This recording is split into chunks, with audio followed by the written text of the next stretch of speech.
Chaque jour, j'apprenais quelque chose sur la planète, sur le départ, sur le voyage. Ça venait tout doucement au hasard de réflexion. C'est ainsi que le troisième jour, je connus le drame des baobabs. Cette fois-ci encore, ce fut grâce au mouton, car brusquement, le petit prince m'encouragea, compris d'un doute grave. C'est bien vrai, n'est-ce pas, que le mouton mange les arbustes? Oui, c'est vrai. Ah, je suis content. Je ne compris pas pourquoi il était si important que le mouton mangeasse les arbustes, mais le petit prince ajouta. Par conséquent, il mange aussi les baobabs.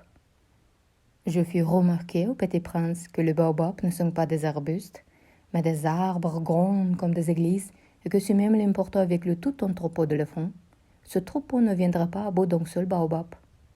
L'idée du troupeau d'éléphants fit rire le petit prince. Il faudrait les mettre les uns sur les autres. Mais il remarqua avec sagesse. Les baobabs, avant de grandir, ça commence par être petit. C'est exact, mais pourquoi veux-tu que ton mouton mange les petits baobabs? Il me répondit, voyons, comme s'il s'agissait là d'une évidence. Il m'a fallu un grand effort d'intelligence pour comprendre à moi seul ce problème. Et en effet, sur la planète du Petit Prince, il y avait comme sur toutes les planètes de bonnes herbes et de mauvaises herbes. Par conséquent, de bonnes graines de bonnes herbes et de mauvaises graines de mauvaises herbes. Mais les graines sont invisibles. Elles dorment dans le sucre de la terre jusqu'à ce qu'ils prennent fantaisie à l'un d'elles de se réveiller.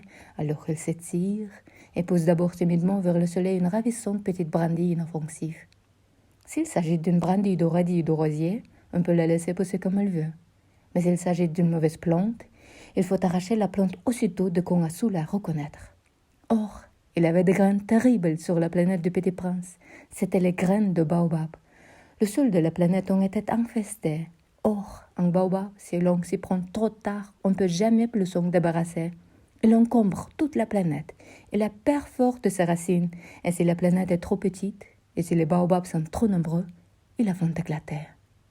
C'est une question de discipline, me disait plus tard le petit prince.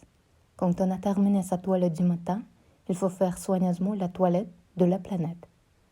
Il faut s'astreindre régulièrement à arracher les baobabs, de qu'on les distingue d'avec les rosiers auxquels ils ressemblent beaucoup quand ils sont très jeunes. C'est un travail très ennuyeux, mais très facile.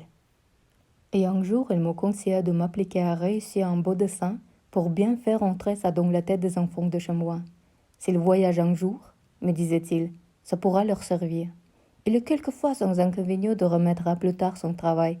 Mais s'il s'agit de baobab, c'est toujours une catastrophe. J'ai connu une planète habitée par un paresseux. Il avait négligé 3 arbustes. Et sur les indications du petit prince, j'ai dessiné cette planète-là. Je n'aime guère prendre le temps de moraliste, mais le danger des baobabs est si peu connu, et les risques courus par celui qui s'égarerait dans un astéroïde sont si considérables, que pour une fois, je fais exception à ma réserve. Je dis, enfants, faites attention aux baobabs. C'est pour avertir mes amis d'un danger qu'ils frôlaient depuis longtemps comme moi-même sans le connaître, que je tombe travailler ce dessin-là. La leçon que je donnais en valait la peine. Vous vous demanderez peut-être, pourquoi n'y a-t-il pas dans ces livres d'autres dessins aussi grandioses que le dessin des baobabs? La réponse est bien simple. J'ai essayé, mais je n'ai pas pu réussir. Quand j'ai dessiné les baobabs, j'ai été animé par le sentiment de l'urgence.